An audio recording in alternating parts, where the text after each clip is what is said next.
Do you believe there's an implicit trade-off between business and the environment? Do you believe that it's going to require a large public expenditure, another financial bailout to save the environment and mitigate climate change? Do you believe that our public and private institutions, such as a Harvard University or your own alma mater, should divest of fossil fuels? These are serious questions. These are the existential questions of our time. How do we invest our money and do so in a way that's consistent with our values?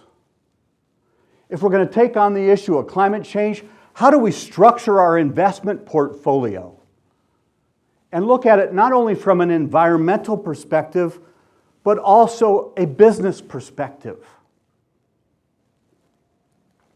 It was that question that was the genesis of what I would later call Project Butterfly. I wanted to look at our global energy system. I wanted to weigh the impact of doing nothing, what I would call business as usual, with creating a new business case. I wanted to evaluate the financial impact of combating climate change. And I realized that in order to build a new business case, I needed to identify the key stakeholders. And I needed to see if I could find alignment between the stakeholders. Now, the first stakeholder to me was clear. It's the environmental steward. But there are three financial stakeholders that need to be taken account for. It's the energy supplier, who's worried about profit, the energy investor, who's worried about rates of return, and the energy user, who's worried about the cost of energy. So I did what I had done in other such ventures. I assembled a team of the brightest people that I could find to build a financial model, a financial forecaster that would allow us to see out to the end of the century and try to get an idea of what might happen. So I formed a board of directors, and I hired a small staff, and I retained some industry consultants to build a financial model, to build that financial model. My hope was that by providing the math, we could change the debate about climate change forever. And I felt that the business approach was the right approach, because businesses are in the business of solving complex problems. How do they do that? Well, first, they lay out the problem. Next, they analyze potential solutions. Third, they make an informed recommendation and act. So, let's lay out the problem. If we do nothing more than business as usual, CO2, carbon, will rise to more than 800 parts per million by the end of the century. According to scientists, this will equate to more than, temperature increases of about 8 degrees Fahrenheit. Next, if we continue down the business as usual path, energy return on investment, the amount of energy extracted for the amount of energy expended, will decline. It's declining not because we don't have oil or because we don't have coal in the ground. It's declining because of the quality of the reserves. They're declining. For example, in the 1930s in Texas, it took the equivalent of 1 barrel of oil to produce 100 barrels of oil. Today, in Alberta, Canada, it takes 1 barrel of oil to produce 4 barrels of oil. Next, for the energy investor, rates of return will decline in spite of technologies such as horizontal drilling and fracking. These technologies are just systemic of the problem, not revolutionary. And lastly, for the supplier, profits will plummet as prices at the pump will rise. So clearly, doing nothing is not an option. So at Project Butterfly, we looked at a number of different scenarios. We first looked at what would happen to our climate forecast if we just shut down coal operations globally. Well, it was hard for us to imagine how or why countries would agree to agree to abandon an energy resource that was so relatively, at least, abundant and cheap. But more importantly, it didn't work. Just shutting down coal operations didn't allow us to get CO2 emissions down below 550 parts per million, let alone the internationally targeted 450 parts per million.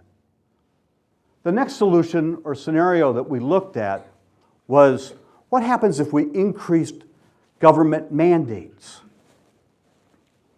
To help promote renewable energy, what happens if we doubled or tripled them to meet our goal? Well, it helped produce a renewable energy industry, but it too didn't work. What it did is it increased the price of energy, the cost of energy to the end user. The third scenario was the one that I was most intrigued by initially. That was putting a global cap and trade system into the world. You know, it was the promise of the Kyoto Protocol where you cap countries and allow them to trade emissions. Intuitively, I thought it should work, but it didn't work.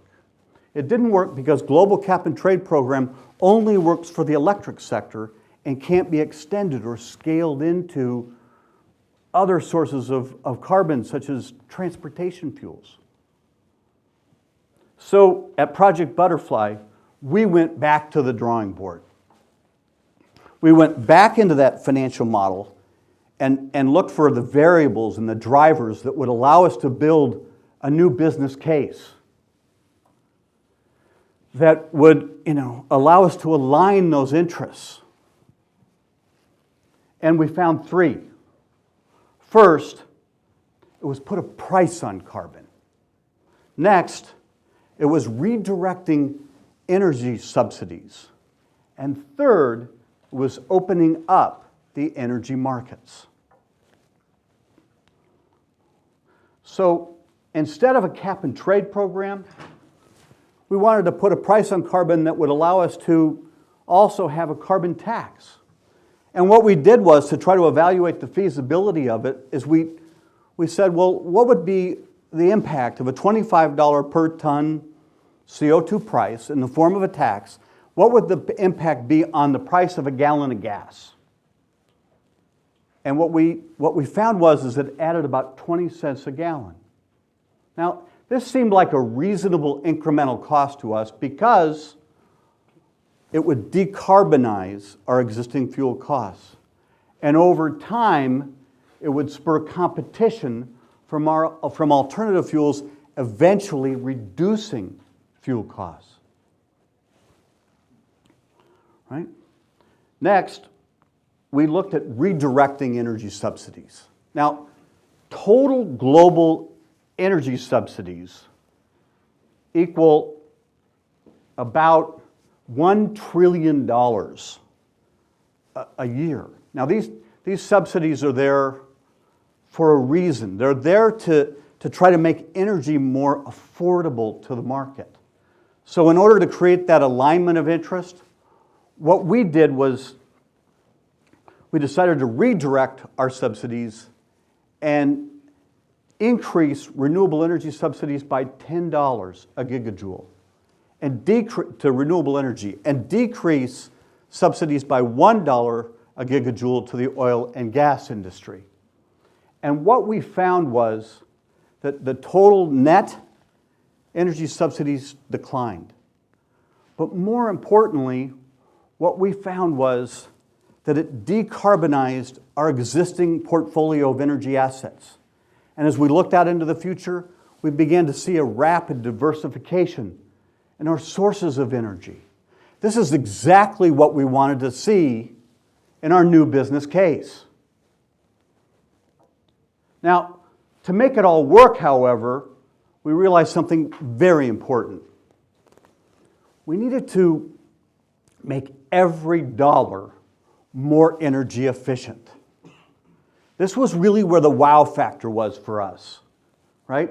We found that we needed to engage business to innovate and to drive down the cost of energy services, not limit or regulate business. Specifically, what we found was that we needed to open up the energy markets. And to make it possible to build and to independently build, own, and operate decentralized power plants. This is where all the innovation in the market is anyway, and it's the pathway to decarbonizing everything that we do. So let's look at some of the results from our model. Looking at the first output, we look at CO2, and if you look at the blue line, that's business as usual, going up to 800 parts per million by the end of the century. But the green line, we managed to keep under the new business case, we managed to keep CO2 concentration below 550 parts per million. Now, looking at final energy, one of the surprising results is the dramatic decrease in carbon intensity. The new business case shifts the energy mix, but it also spurs an investment in our existing infrastructure. It makes it more energy efficient.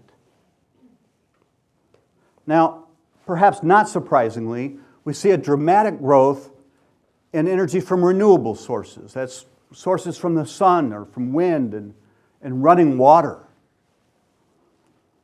And lastly, looking at energy intensity as a percentage of our economy, it too drops as well. This is great news for an economy that is struggling with issues of poverty and is still growing. So now let's look at the financial stakeholders that we mentioned under the new business case. For the supplier, what we see is that profits go up. The net present value of the supplier as a class, it improves. Now there's still winners and losers within the class, but total profits go up. For the lender, what we see is an improving economic conditions as well. As we shift from old school technologies to new school technologies, what we witnessed in our model was improving debt coverage ratios. And improving debt coverage ratios are an indicator not only of increased profitability, but also improved financial stability. And lastly, for the energy user, there is a cost, there is a small investment, but what we saw was after the market recovers from the implementation of the measures, prices precipitously drop well below the business as usual case. So here we can say that the energy supplier, the energy user, and the energy lender are all better off under a new business case. What's the consequence? There is no trade-off between business and the environment. What the environment needs is a well-functioning energy market. In terms of whether we need a big public resource or not, if we put a price on carbon and we open the energy markets, we don't need it. So should we divest? Of course we should. If you're an investor and you're invested in business as usual, meaning fossil fuels, and you're going to wait for energy policy changes to occur, then you're going to miss out on the biggest investment opportunity of a lifetime. If you're an investor and you've divested and you've reinvested in new business case technologies, then you're going to win. Why do we know this? Because we've done the math. Business as usual shows declining rates of return. New business case shows improving rates of return. So regardless of whether if you work for ExxonMobil or a solar energy company, or you're a student contemplating your career, invest in a new business case. Embrace the existential crisis that limits our ability to cope and respond. Detach from that which keeps us stuck in business as usual. You will be all the better for it, and so too will the earth.